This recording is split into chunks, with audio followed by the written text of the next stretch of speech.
Praise the Lord. இன்னைக்கு ஏசப்பா உங்களை பார்த்து சொல்ற வார்த்தை என்ன அப்படின்னா, வாலிபன் தன் வழியை எதினால் சுத்தம் பண்ணுவான், உமது வசனத்தின்படி தன்னை காத்து கொள்கிறதினால் தானே. ஆமீன். இந்த வாலிபர்களுக்கு தான் எல்லாரையும் விட நிறைய ப்ராப்ளம் வரும், போராட்டம் வரும். சிறு பிள்ளைகள் எதை குறித்து கவலைப்பட மாட்டாங்க, சந்தோஷமா இருப்பாங்க. வயசானவங்க லைஃப்ல செட்டில் ஆயிட்டாங்க அப்படின்னா இனிமே இதுதான் நம்ம லைஃப்னு போயிடுவாங்க. ஆனால் இந்த ரெண்டுக்கும் நடுவில் இருக்கிற வாலிப பிள்ளைங்களுக்கு தான் நிறைய பிரச்சனை. பரிசுத்தமாக வாழ்கிறதுல பிரச்சனை, படிக்கிறதுல பிரச்சனை, வேலையில் பிரச்சனை, வாழ்க்கையை செட்டில் பண்ணுறதுல பிரச்சனை, வாழ்க்கை துணையை தேர்ந்தெடுக்கிறதுல பிரச்சனை, நிறைய பிரச்சனை, நிறைய சவால்களை சந்திக்கிறதாவும் இருக்குது. இப்போது ரொம்ப முக்கியமான ஒரு விஷயந்தான் பரிசுத்தமான வாழ்க்கை. இந்த வாலிப பிரயாயத்தில் பரிசுத்தமாக வாழ்கிறது தான் மிகப்பெரிய பலன், மிகப்பெரிய ஆசீர்வாதம். அதுக்கு என்ன பண்ணுறது, அதுதான் பிரச்சனையாகவே இருக்குது அப்படின்னா, செல்ஃபோனில், லேப்டாப்பில், டிவியில் எல்லாத்துலேயுமே இந்த வாலிபர்களுக்கு விரோதமான பாவம் தான் கொட்டி கிடக்குது. இதில் எப்படி பரிசுத்தமாக வாழ முடியும் என்ற கேள்வியோட யாராவது இந்த வார்த்தையை கேட்டுக்கொண்டு இருந்தீங்க அப்படின்னா உங்களுக்கான வார்த்தை தான் இது. சில பேர் சொல்கிறாங்க, நான் பரிசுத்தமாக வாழணும், எனக்காக ஜெபம் பண்ணுங்க அப்படின்ட்டு. இதுக்கு வெறும் ஜெபம் மட்டும் பண்ணால் போதாது. பரிசுத்தமாக வாழ்கிறதுக்கு என்ன பண்ணணும் அப்படின்னா வேத வசனம் தான்.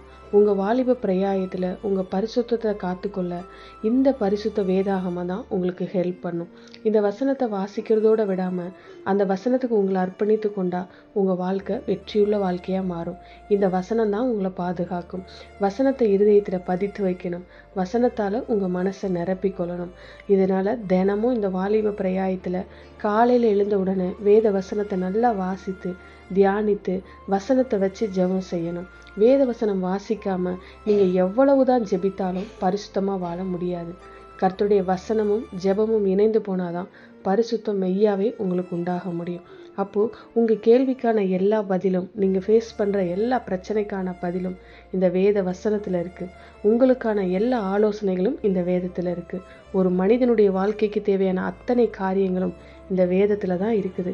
இந்த வசனத்தை வைத்து அதை உங்கள் இருதயத்தில் நீங்கள் பதிச்சிட்டிங்க அப்படின்னா நீங்கள் ஜெயிப்பீங்க, பரிசுத்தமாக வாழ்வீங்க. உங்களுடைய எதிர்காலம் ஆசீர்வாதமாக இருக்கும். ஜெபிக்கலாமா? உங்கள் வீட்டில், உங்களுக்கு தெரிஞ்சவங்க வீட்டில் இருக்கிற வாலிப பிள்ளைகளுக்காகவும் உங்கள் அக்கம் பக்கத்தில் இருக்க வாலிப பிள்ளைகளுக்காகவும் ஜெபிக்கலாம்.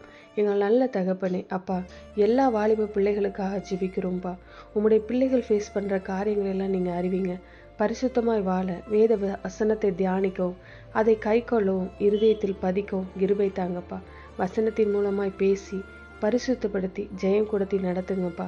எல்லா வாலிப பிள்ளைகள் ரட்சிக்கப்படவும் உம்மை அறிந்து கொள்ளவும் உமக்குள் திடப்படவும் கிருபை செய்யுங்கப்பா.